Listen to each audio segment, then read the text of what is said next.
Welcome to the another podcast. And आज के जो हमारे गेस्ट है उनका इंट्रोडक्शन काफी इंटरेस्टिंग है। वो एक प्रोफेशन से एक चार्टर्ड अकाउंटेंट है, एक मोटरसाइकिल एंथुजियास्ट है एंड अ स्कूबा डाइवर। अभी फिलहाल में ही उन्होंने एक सर्टिफिकेट उन्होंने अचीव किया है। काफी सारा पैशन वो फॉलो करते हैं। Very discipline and well maintain person. Gautam, welcome to our show. Thank you so much Gautam कि आपने टाइम निकाला हमारे शो में आने के लिए। थैंक यू शैलेश भाई, thank you so much for having me. सबसे पहले बात तो very much congratulation, certificate achieve किया है। सो गौतम, एक बात पूछना चाहूंगा, अगर आपसे अगर पहली बार कोई मिलता है एज अ पर्सन, क्या इंट्रोड्यूस कर सकता हूँ? As a CA, as a rider और या फिर एज अ बाइकर? तो शैलेश भाई, ये है ना एक बहुत ही डिफिकल्ट क्वेश्चन है, बट इट इज लाइक अगर आपको कोई ऐसा बोल दे कि you have to choose between your two kids, तो आप किसको चूज करोगे, राइट? तो इसका बेसिकली आंसर नहीं होता है। तो ओके। मेरे साथ भी मोर और लेस सिमिलर केस है, बिकॉज ये जो तीनों चीजें आपने अभी मेरे बारे में डिस्क्राइब की, इट इज समथिंग जो मुझ में इनकलकेट हुई है over a period of my life. तो अगर इन फेजेस हर एक का अपना इंपॉर्टेंस रहा है, तो अगर आप मुझे बोलोगे कि आप how should I introduce my self, तो शायद से एक स्पेसिफिक आंसर मैं नहीं दे पाऊंगा। बट एक इंटरेस्टिंग स्टोरी बताता हूँ। एवरीथिंग, जैसे मैंने बताया, हर एक चीज का एक स्टार्ट पॉइंट होता है और हर एक चीज की एक स्टोरी होती है। यस। तो जैसे बीइंग अ सीए, तो बचपन से ही I was good with numbers. तो बहुत बार ऐसा होता है ना कि हम कहीं पे बाहर जा रहे हैं और एक दुकान वाला देख रहा है, तो आप सोचते हो अरे ये दुकान का तो बहुत सही बिजनेस हो रहा है। तो मैं वैसे नहीं सोचता था, मैं वहां पे खड़े खड़े उनका दिन का रेवेन्यू कैलकुलेट कर लेता था। अच्छा, अगर दिन में इतना कमा रहे हैं तो महीने में कितना कमा रहे हैं, अगर महीने में इतना कमा रहे हैं तो साल में कितना कमा रहे हैं। तो ये जो थॉट प्रोसेस होता है ना, that is what got me to this profession. ठीक है, सो ओके। वो उसका एक बैकग्राउंड है। कमिंग टू मोटरसाइकिल्स, मोटरसाइकिल्स का कैसा था, जैसे बचपन में मेरे फादर के पास एक चेतक हुआ करता था। आपको तो पता होगा, हमारा यस, बजाज, हाँ वो हाँ, ऐड हमारा आता था। बजाज, करेक्ट। हमारा बजाज, यस। हाँ। तो वो बजाज में, चेतक में मैं आगे खड़ा रहता था। So that basically flows in the blood line. ठीक है, तो पिताजी जो थे वो चेतक चलाते थे, उनसे पहले उनके पास होंडा था। And over a period of time ये चीजें कलकेट हुई। आई गॉट क्यूरियस अबाउट, अच्छा ये बाइक कैसे चलती है। एंड बचपन से ही जैसे पिताजी खुद वो स्कूटर खोल के, अच्छा स्पार्क प्लग ठीक नहीं है, ये ठीक नहीं है, तो मैं उनके साथ वहां पे बैठता था। तो वो चीजें वहां से इनकलकेट हुई है of being a motorcycle enthusiast. So that is the origin of that. And third, about being a scuba diver, तो जैसे I have been doing professional swimming for many years, probably over 3 decades now. I started swimming when I was only 3 years old। Oh तो wow. एक, मैं हमेशा से ही पानी में बहुत ज्यादा कंफर्टेबल था। बट एक वो बोलता है ना, एक कॉलिंग आता है, एक स्विच आया when I move from professional swimming to scuba diving. एक अंडर वाटर वर्ल्ड जो होता है वो बहुत अलग दुनिया होती है।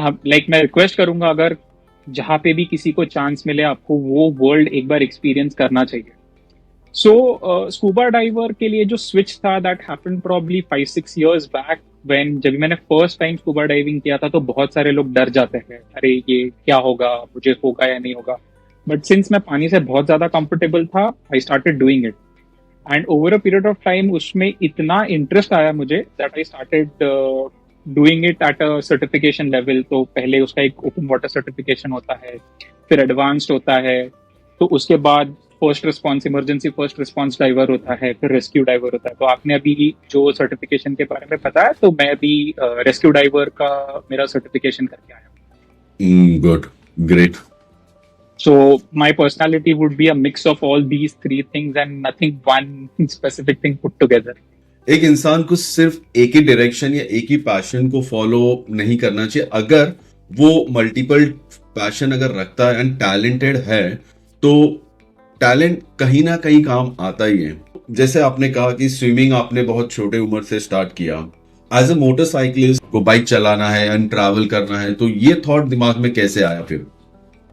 तो शैलेश, इसमें कैसा होता है ना कि वेनेवर आप एक कोई प्लेस पे जा रहे हो, आप या तो ट्रेन से जा रहे हो, या तो आप कार से जा रहे हो, या पब्लिक ट्रांसपोर्ट से जा रहे हो, बस से जा रहे हो, तो आप क्या कर रहे हो? आप पॉइंट ए से स्टार्ट कर रहे हो, पॉइंट बी पे जा रहे हो, वो जगह देख रहे हो, वो जगह देख के रिटर्न आ रहे हो। बट हम ये चीज स्किप कर रहे हैं कि पॉइंट ए से पॉइंट बी के बीच का जो फासला था, वहां की जो इंपॉर्टेंस थी, उधर का जो फील था, जो नेचर था, वो सब आपने इस बीच मिस कर दिया। I agree to some extent कि हाँ, अगर आप कार में हो, आप विंडो के बाहर देख रहे हो, बट आपका जो रियल एक्सपीरियंस होता है when you feel that forces of energy on your self, कि अगर आपको धूप लग रही है अपने ऊपर, आपको वो विंड लग रहा है अपने ऊपर, अगर आप बारिश में जा रहे हो तो आप बारिश को फील कर रहे हो। तो ये भी एक इसका एक्सपीरियंस स्टार्ट हुआ कि जब भी स्कूल में थे तो एक पर्टिकुलर पॉइंट पे जाना था, तो हम लोग साइकिल से जा रहे थे एंड इट स्टार्टेड रेनिंग। तो बहुत सारे बच्चों ने क्या किया कि साइड में आके रुक गए कि अरे बारिश है, भीग जाएंगे, घर जाके क्या होगा क्या नहीं पता नहीं। बट मैं और मेरा एक दोस्त था, तो हम साइकिल पे जाते गए जाते गए जाते गए, भीग गए थे पूरा। घर जाने के बाद बहुत डांट भी पड़ी, बट एक चीज उस दिन Okay. समझ में आई कि वो जो एक्सपीरियंस था, ठीक है, दैट एक्सपीरियंस इज अनफॉरगेटेबल। तो उस Okay. एक्सपीरियंस को फर्दर ऑगमेंट करते हुए ये चीज पता चली कि जब तक आप कोई चीज ट्राई ना करो, खुद पे आपके ऊपर इम्पैक्ट ना हो उसका, तो उस चीज का मजा नहीं। ठीक है, जैसे मैंने बताया, आप पॉइंट ए से पॉइंट बी पे जा रहे हो, आप कार में बैठ रहे हो या बस में बैठ रहे हो, आप शायद से सो गए बस में, आपने पूरा बीच का फासला मिस कर दिया। ठीक है, Correct. तो when you are on motorcycle, आप वो पूरा एक्सपीरियंस लेते हुए जा रहे हो। तो जैसे आपने पूछा कि where did I get that inspiration, तो वो पहली जो बाइसिकल राइड थी in rain from point A to point B, that is what got me to a point जहाँ पे मैं मोटरसाइकिल राइड के लिए रेडी हुआ था। जब आपने राइडिंग स्टार्ट किया तो आपका फर्स्ट बाइक कौन सा था? जैसे मैंने बताया, पिताजी के पास बजाज चेतक था, so the first two wheeler that I ever road was a Bajaj Chetak. शायद से मैं 6th ग्रेड में था जब भी मैंने वो स्कूटर चलाई थी। But over a period of time, my first personal bike जो मैंने खुद ने बाई की थी after after I started earning was a Pulsar 150, and फिर उधर से वो ग्रोथ होते गया। ग्रेट।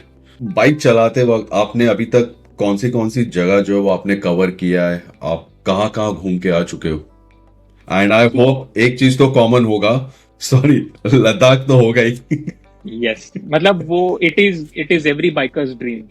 मतलब Correct. वो बोला जाता है कि आपने आपका मोटरसाइकिलिंग ड्रीम तब तक अचीव नहीं किया है जब तक आपने लद्दाख नहीं देखा है। लद्दाख नहीं किया। Correct. That is like the mecca of motorcycling.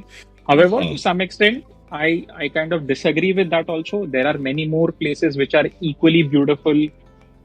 Ladakh का एक अपनी जगह है. Yes, I agree with that. But if you ask me personally, मैंने क्या क्या जगह कवर की है? So I've done Spiti Valley. I've done Leh Ladakh. Then I have done Gujarat tour किया है मैंने. फिर कच्छ टूर किया है. फिर मैंने साउथ में बैंगलोर टूर किया है, कोंकण टूर किया है. So again a lot of them, but ये जो मेजर मुझे भी फिलहाल the ones which I can recollect मैं आपको बता रहा हूँ. Great, good to know that. As a profession आप एक सीए भी हो, तो ये सब करते वक्त आपको क्लाइंट्स होंगे, आपके जो क्लाइंट्स होंगे उनको, तो ये आप कैसे बैलेंस कर लेते हो फिर? देखिए, सबसे इम्पोर्टेंट चीज, और प्रॉब्ली आप whoever फाइनेंस प्रोफेशनल आप जिससे भी मिलोगे, आपको सब यही बताएंगे कि आपको हर एक चीज के लिए प्लान करना होता है. I am no different. मैं भी वही चीज दोहराऊंगा कि आपको हर एक चीज के लिए प्लानिंग करनी होती है. बहुत सारे लोग इसको बहुत ही लाइटली लेते हैं. ठीक है, कि अरे हाँ, मेरे को क्या है, सैलरी आ जाएगा 25th को, and I will again have that money in my bank account, मैं खर्चा कर लूँ. बट ये माइंडसेट जो है ना, ये बहुत ही in the long term it is not a sustainable mindset. ठीक है. So one thing that I feel एक फाइनेंशियली लिटरेट पर्सन को करना चाहिए is plan for your expenses. एक एग्जाम्पल बताता हूँ. अगर मुझे पता है कि मुझे 6 months down the line Leh Ladakh का टूर करना, ठीक है, ऑन एन एवरेज अगर हम ये पकड़ के चलते हैं कि लेह लद्दाख टूर का मेरा actual expenditure is around 50,000 rupees. So I know 6 months down the line मुझे सैलरी आने वाली है, राइट? एंड से for example I am earning 75,000 rupees every month, तो 75,000 में से 50,000 मेरा सिर्फ उस एक राइड पे चला जाएगा. So 2/3 of your salary is gone in one go. ठीक है. You have to understand, you being a responsible person, आपको आपका घर चलाना है, आपकी EMIs है, आपकी रिस्पॉन्सिबिलिटीज है. अगर उस पॉइंट पे अगर आपने 50,000 रुपीज सिर्फ एक एक्सपेंडिचर के पीछे खर्चा कर दिया, तो इट इज नॉट सस्टेनेबल. ठीक है. आप अपनी रिस्पॉन्सिबिलिटीज कैसी पूरी कर पाओगे? आप EMI कैसे भर पाओगे?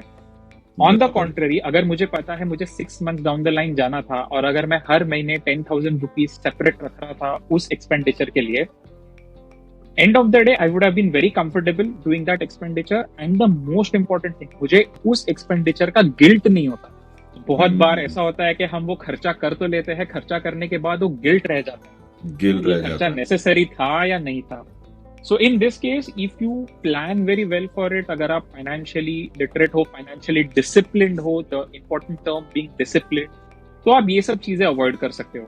सो इफ यू आस्क मी के मैंने मेरे बहुत सारे क्लाइंट्स, फ्रेंड्स, फैमिलीज जहां पे देखा होगा what makes a person different from the other when it comes to financial literacy is the person who is financially literate is extremely disciplined. Financial discipline एक बहुत ही इंपॉर्टेंट चीज है जो आज की तारीख में हम सबको इनकलकेट करना चाहिए. You know, person like mister Ambani और मिस्टर अदानी, जिनका करोड़ों का बिजनेस है, करोड़ों का पर्सनल हाई नेटवर्थ इंडिविजुअल्स है, they also have a person जो उनका फाइनेंशियल प्लानिंग करता है. ठीक है. So person who is probably worth crores of rupees अगर फाइनेंशियल प्लानिंग कर रहा है, तो it makes more sense to understand कि आपको और मुझे करना बहुत ज्यादा इंपॉर्टेंट. क्वेश्चन पूछना चाहूंगा जो मैंने एक देखा हुआ कि एक बंदे ने बाइक लिया है. मैंने उसको पूछा कि बाइक का प्राइस क्या है. बोलता नहीं, मैंने बाइक लिया, मुझे बाइक अच्छा दिखा, अच्छा लगा नहीं, अच्छा दिखा. तो मैंने बोला वेल गुड, तो कहाँ राइड किया? बोलता नहीं, अभी तक कोई राइड किया नहीं है, प्लान कर रहा हूँ, बट देखता हूँ. तो मैंने बोला अच्छा गुड, तो टॉप बॉक्स वगैरह? तो बोला कि नहीं, मेरे को अच्छा लगा ये टॉप बॉक्स, मेरे फ्रेंड ने रिकमेंड किया और मैंने ले लिया. मेरे भी एक फ्रेंड है जो काफी रिकमेंडेशन करते रहते हैं, तो मैं, लेकिन वो ये एक चीज हमेशा बोलेंगे कि first check your need. Correct. आपको वो जरूरी है कि नहीं है. तो मैं आपसे एक क्वेश्चन पूछना चाहूंगा कि एज अ राइडर, आजकल लोग जो है बाइक ले लेते हैं, बट बहुत सी चीजें जो है वो ध्यान नहीं देते. तो इस पे आपका क्या एडवाइस है? Let's break this down into two parts. ठीक है. One is the need and second जो हमारा क्वेश्चन था कि जो वेरिएबल्स है हमको बहुत ही एक्सपेंसिव लग रहा है. तो फर्स्ट पार्ट पे आता हूँ. बहुत बार क्या होता है ना कि जैसे किसी और को देख के हमको मन हो जाता है, ठीक है, कि मैं ये कर लेता हूँ.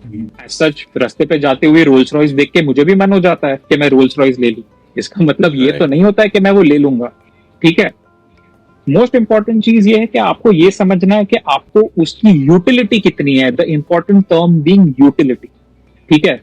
अगर मुझे एक कार खरीदनी है, मुझे सुबह घर से निकल के वो कार में बैठ के 5 किलोमीटर दूर मेरे ऑफिस में जाना है, and that being my only utility of that vehicle, so I can very well buy something which is very cheap and can take me from point A to point B because मेरी उस vehicle की utility उतनी ही है.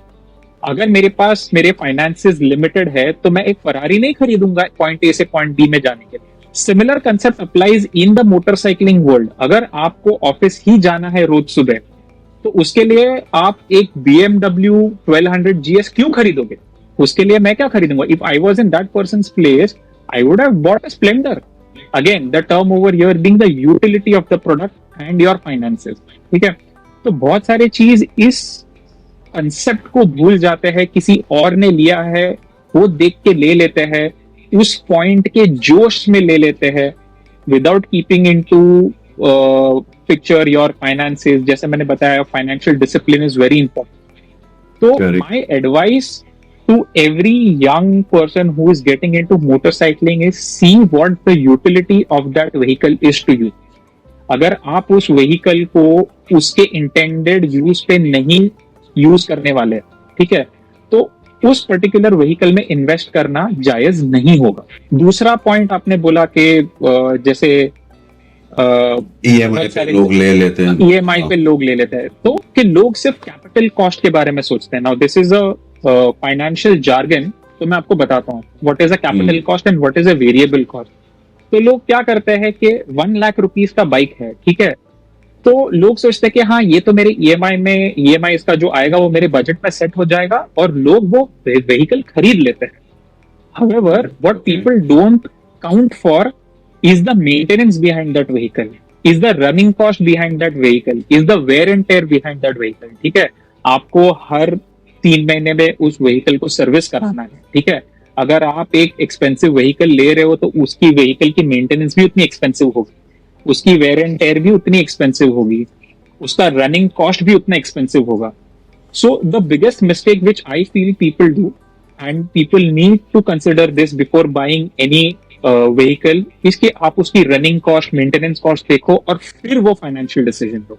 एक 25 साल का बंदा जो है, उसका सैलरी कुछ अराउंड 50,000 का है, ठीक है, तो वो अपने पैशन को, इन्वेस्टमेंट प्लान, इमरजेंसी, तो ये जो चीजें होती है, ये छोटी छोटी चीजों को वो कैसे डिवाइड करे ताकि अगर वो पैशन कर रहा है तो उसको अच्छे से फॉलो करे और कोई प्रॉब्लम ना हो। करेक्ट। तो एक इंपॉर्टेंट मंत्रा मैं देता हूं, वो मंत्रा शायद से आप you can put it in blocks and paste it somewhere. What makes a person financially disciplined and successful and what makes a person financially unsuccessful. ठीक है, तो उसका मंत्रा ये है, जो अनसक्सेसफुल लोग होते हैं ना, वो क्या करते हैं, आज मैंने 100 रुपया कमाया, ठीक है, मेरी नीड्स 90 रुपीज है, तो मैं 10 रुपए सेविंग्स करूंगा। ठीक है, most of the times people का थॉट प्रोसेस, लोगों का थॉट प्रोसेस ऐसा होता है कि मेरे जो पैसे बच गए मेरी इनकम से, वो मैं इन्वेस्ट करूंगा। That is the wrong way of doing things. एक फाइनेंशियली डिसिप्लिन्ड और फाइनेंशियली सक्सेसफुल पर्सन होता है, वो क्या करता है, ही नोज के इस मंथ में मुझे इतना पैसा इन्वेस्ट करना है।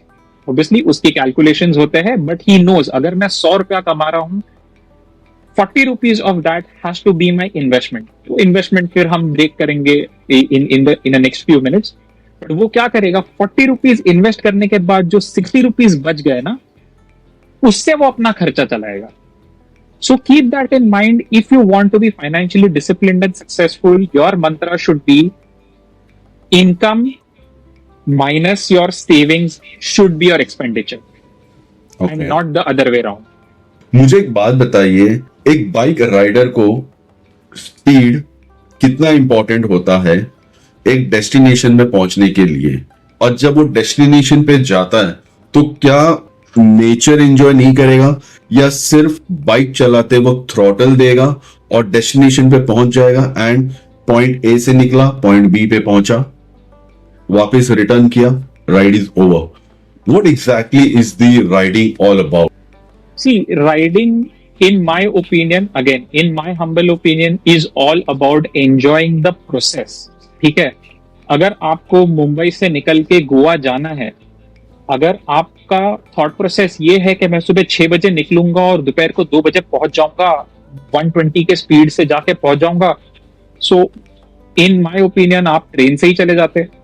ठीक है, आप पॉइंट ए से बाइक लेके निकल रहे हो to go to a certain place so that you enjoy the process. ठीक है, वो राइड इंपॉर्टेंट है, yes, destination is equally important. The reason आप मोटरसाइकिल लेके निकले हो, because on the way beautiful valleys आती है, ब्यूटीफुल वाटरफॉल्स आते हैं, नेचर बहुत बढ़िया है, कंपनी बहुत अच्छी होती है, आप वो कंपनी एंजॉय करते हुए जा रहे हो। So if you ask me personally, speed becomes secondary. First is the process, the enjoyment of that ride. Second is your safety. Okay, ये दोनों चीज का combination is very important। अगर आपका thought process ये है कि मैं सुबह निकल के 200 के स्पीड से चला के मैं पॉइंट बी पे पहुंच जाऊंगा एंड मैं बोलूंगा कि मैं राइड करके आया हूं, again in my opinion is not the right way to look from a motorcycling world। Non stop उन्होंने, अगर राइट वर्ड है तो नॉन स्टॉप उन्होंने ये अचीव किया, तो मुझे भी अचीव करना है। इस पे आपका क्या कहना है? देखिए, सबसे पहले है ना कि we should stop getting influenced by these influencers. ठीक है, एक इंपॉर्टेंट चीज समझिए कि वो जो इन्फ्लुएंसर है ना, वो अपना पॉइंट ऑफ व्यू बता रहे हैं। जस्ट बिकॉज वो अपना पॉइंट ऑफ व्यू बता रहे डज नॉट मीन कि आपको उसको फॉलो करना है। ठीक है, you have to find something that you are okay with, you are comfortable with. और ये बहुत ही बड़ा फ्रॉड आजकल इंस्टाग्राम पे चल रहा है। You know, I started at one point और मैंने 15 घंटे 12 घंटे राइड करके मैं पहुंच गया।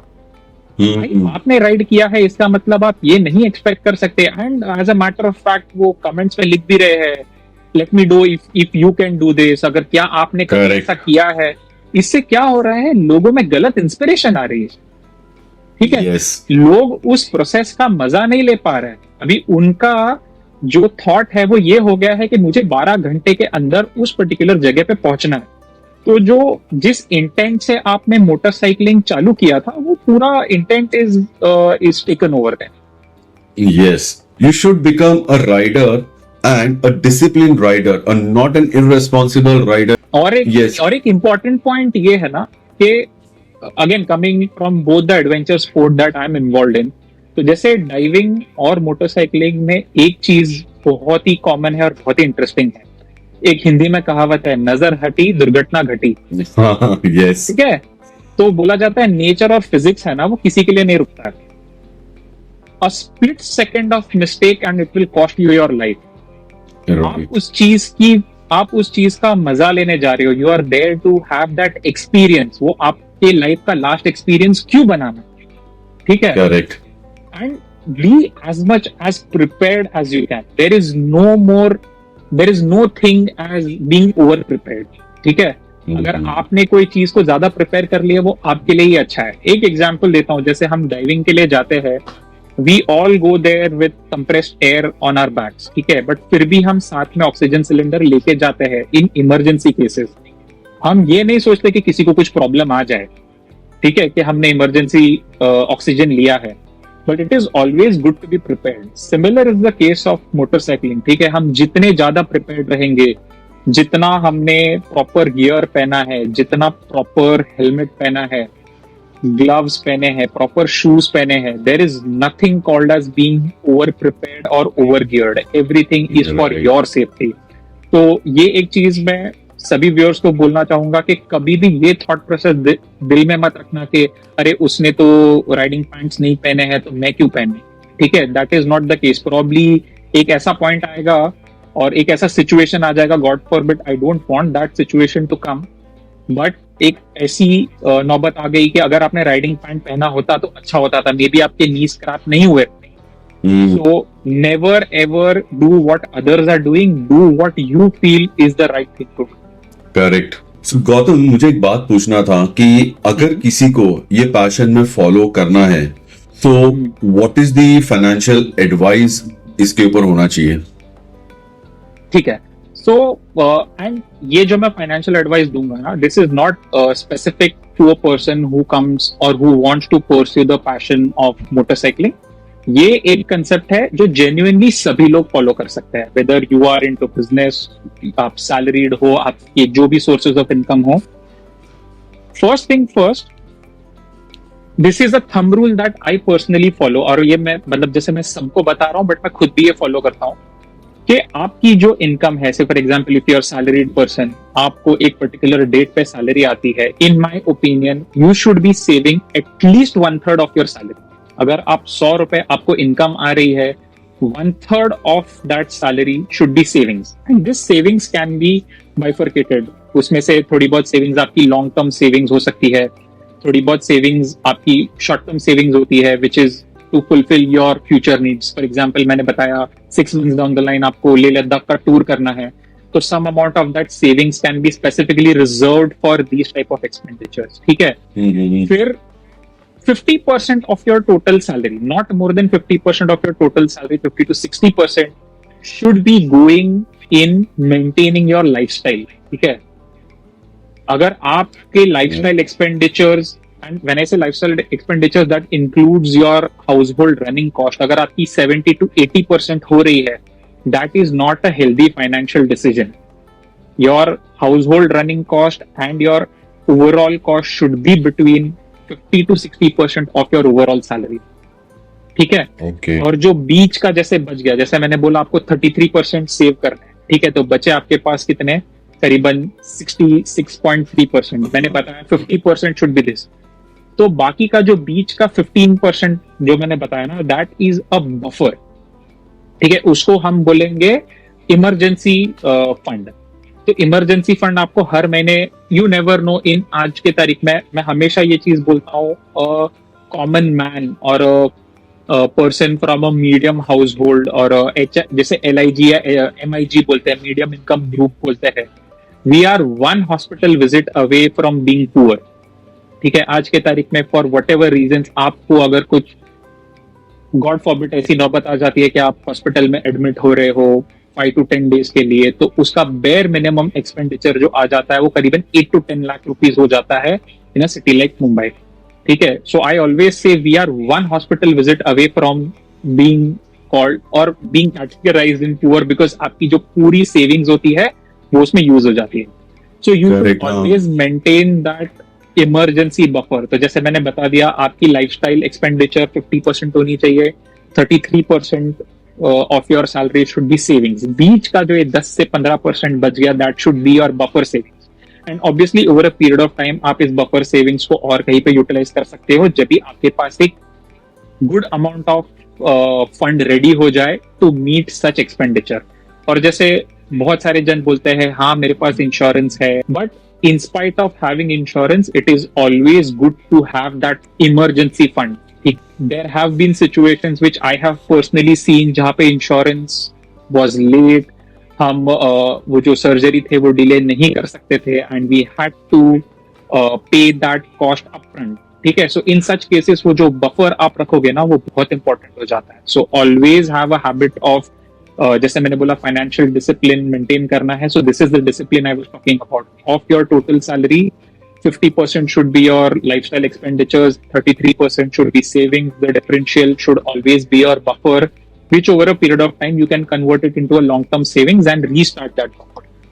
वेरी नाइस, सही बात है। ये एक्चुअली होना चाहिए। पैशन को फॉलो करने के लिए बहुत सारे गाइडलाइंस है। No, we are not saying that, we are saying we just wanted to give a right path. Because आज अगर कोई भी पैशन, कोई भी कुछ भी फॉलो कर रहा है, अगर सही पाथ या सही डायरेक्शन में करे तो आपको करने में मजा आएगा। सो गौतम, ये पूरे पॉडकास्ट को टेक अवे लेके जाना है, तो आप क्या चाहोगे कि इन सबसे उनको क्या सीखने को मिलता है और क्या सीख सकते हैं वो?